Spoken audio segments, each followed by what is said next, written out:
തിങ്ങിയ താടിയുള്ള ആളാണ്. അഫ്റഖുസ്സനായ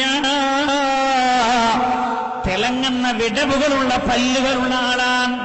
പല്ലുകൾക്കിടയിൽ വിടവുണ്ട്. കണ്ടങ്ങൾ റസൂൽ അങ്ങനെ കൃത്യമായി പറഞ്ഞു കൊടുക്കാണ്. പുണ്യ നബി കണ്ട പോലെ സ്വല്ലല്ലാഹു അലൈഹി വസല്ലം. അഫ്റഖുസ്സനായ തിളങ്ങുന്ന വിടവുകളുള്ള പല്ലുള്ള ആളാണ് മഹാനായ നബിയുനാ റസൂലുള്ളാഹി സ്വല്ലല്ലാഹു അലൈഹി വസല്ലം. തങ്ങൾ പറയാണ്, മുഖത്തേക്ക് നോക്കിയാൽ കൽ കൗകബി ദുർരി, മിന്നിത്തങ്ങുന്ന നക്ഷത്രം പോലെ ഉണ്ടാകും.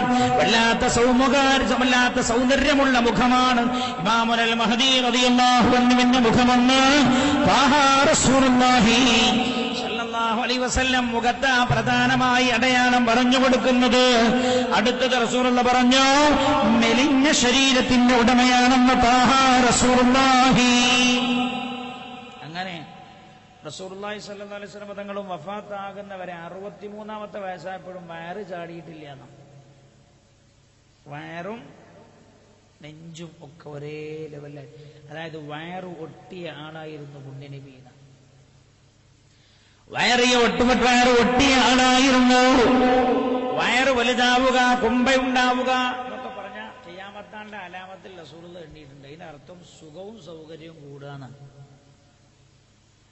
അല്ലാഹു റബ്ബുൽ ഇസ്സത്ത് അർഹമുർ റഹീമീനായ റബ്ബ് മനസ്സിലാക്കാനും ഉൾക്കൊള്ളാനും തൗഫീഖ് നൽകട്ടെ.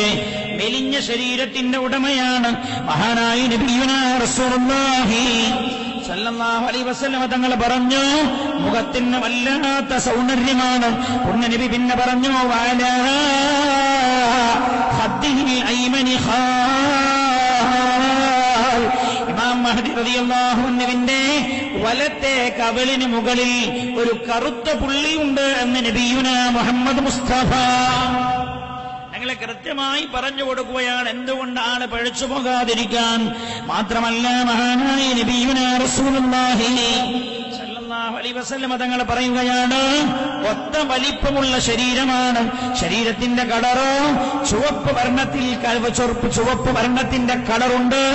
ആ മഹാന്റെ ശരീരത്തിലെ തൊലിക്കുന്ന നബിയുനാ റസൂലുള്ളാഹി സ്വല്ലല്ലാഹു അലൈഹി വസല്ലം പുണ്യ നബി പറയാൻ.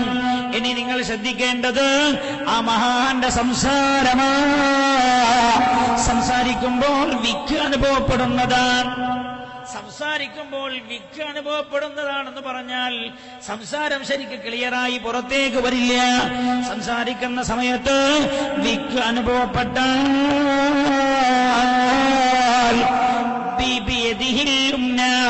ആ മഹാൻ തന്റെ വലത് കൈകൊണ്ട് തന്റെ ഇടത്തെ കാലിന്റെ തുടയിൽ വലത്തെ കൈകൊണ്ട് അടിക്കുന്നതാണ്. സംസാരിക്കുമ്പോൾ വിക്ക് അനുഭവപ്പെട്ടാൽ, പ്രയാസം അനുഭവപ്പെടുമ്പോൾ വലത്തെ കൈകൊണ്ട് ഇടത്തെ കാലിന്റെ തുടയിൽ അടിക്കുന്നതാണ്. ആ സമയത്ത് സംസാരം ഇങ്ങനെ പ്രവഹിക്കുന്നതായിരിക്കും എന്ന് നബിയുനാ മുഹമ്മദ് മുസ്തഫ സ്വല്ലല്ലാഹു അലൈഹി വസല്ലം. പിന്നെയും റസൂലുള്ളാഹി പറഞ്ഞു,